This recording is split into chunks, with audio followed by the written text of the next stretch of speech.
This was the aircraft that was considered Britain's identity during World War II. The Supermarine Spitfire was an excellent fighter plane, loved by pilots for its speed and agility, and known to the public as the machine that won the war. However, in reality, this plane suffered from a major problem. The issue was that the plane's engine would shut off at the exact moment it engaged in a dogfight with a German pilot, especially when it was put into a nosedive.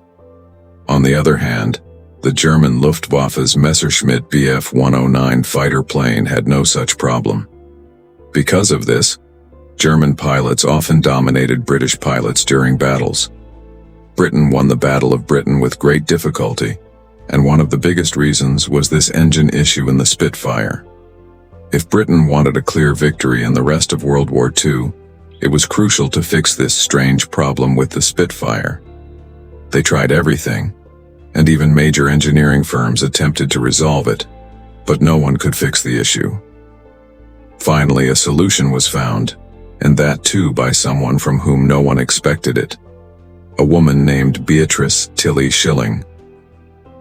What did this woman do to the Spitfire that made her responsible for the Allies winning World War II? Welcome once again to a ASTV video, dear viewers. The problem with the Rolls-Royce Merlin engine of the Spitfire was first identified in 1938. At that time, it was not considered a major issue because before World War II, pilots did not perform deep dives very often. But by 1940, when the Battle of Britain was at its peak, this was no longer just a technical problem. It was a matter of life and death. An even bigger issue was that before World War II, the British government had already produced over 20,000 Spitfires, meaning all these planes had the same problem since they were equipped with the Rolls-Royce Merlin engine. The seriousness of the matter became apparent when the British realized that the Royal Air Force, RAF, also used other fighter planes, such as the Hawker Hurricane and the Bolton Paul Defiant, which also had the same Rolls-Royce Merlin engine. Now in the heat of World War II, the Allies' most significant historical air force was forced to fight using planes with a defective engine. In 1940, during World War II, Nazi Germany was fighting against France and Britain. Whenever the Germans entered Allied airspace with their Messerschmitt Bf 109 fighters, the RAF countered with Spitfires. To avoid enemy gunfire, pilots used advanced maneuvers such as quickly diving down or pulling the aircraft up suddenly. These were common tactics in World War II. Pilots could engage in dogfights for hours, sometimes diving to evade enemy bullets and sometimes pulling the nose up suddenly to get the enemy plane in their sights and fire. Now, imagine if during these life-or-death dogfights, a pilot's engine shut down. What would happen? Fortunately for the British pilots, they had a home court advantage during the Battle of Britain. Their fuel supply was nearby, allowing them to fight for hours. In contrast, German pilots had to cross the English Channel first, engage in battle, and then return to their base for refueling. This was a disadvantage for the Germans, which might explain why they couldn't completely overpower the defective Spitfires. The Battle of Britain eventually ended, but World War II was still ongoing. The Spitfire's strange problem mainly occurred when it went into a nosedive. When an aircraft falls rapidly in a free fall, anything that is not firmly fixed, such as the blood in a pilot's body or the fuel in the engine's carburetor, does not respond to gravity in the usual way. Instead of moving downward, it moves upward. Unfortunately, in the Rolls-Royce Merlin engine's carburetor, the fuel outlets were positioned at the bottom. So, when the aircraft made a rapid nosedive, the fuel in the carburetor moved upward, away from the outlet. During this time, the engine did not receive any fuel, causing it to either shut down completely or stutter until the aircraft leveled out again. The best minds of the time were assigned to fix this issue, including Rolls-Royce's Sir Cyril Lovesey and the Royal Aircraft Establishment's RAE A.D. Fisher. They came up with highly technical solutions, but both failed completely. Worse, their solutions created new problems in the aircraft. To understand this problem, deep knowledge of the engine's internal mechanics was necessary.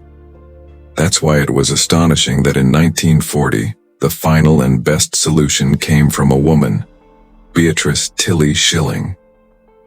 Back in 1938, when the first production test flights of the Spitfire were happening, Beatrice Schilling was busy rebuilding and testing her favorite machine, a 490cc Norton motorcycle. This was the same bike on which she became the fastest woman to ride a motorcycle at the Brooklands racetrack. Schilling was an outstanding racer but an even better engineer. She had been passionate about motorcycles since childhood. Around 1919, when she was just 10 years old, she saw her sisters going on bicycle trips, but she was always left behind.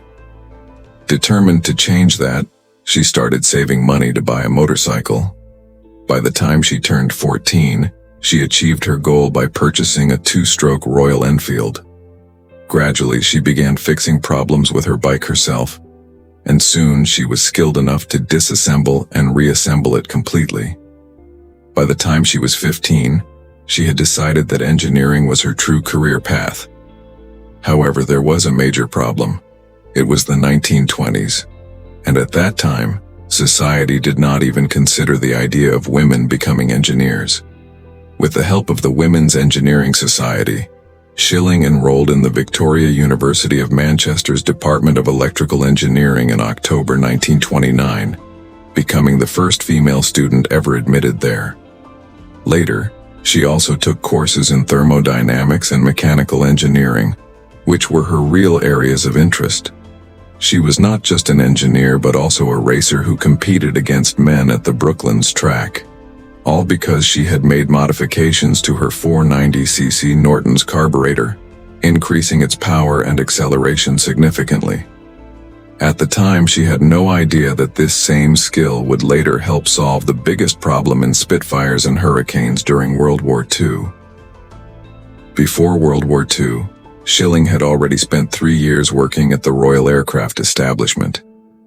Initially, her job was only to write technical documentation, but by November 1939, after several promotions, she had become a technical officer, responsible for research and development of carburetors.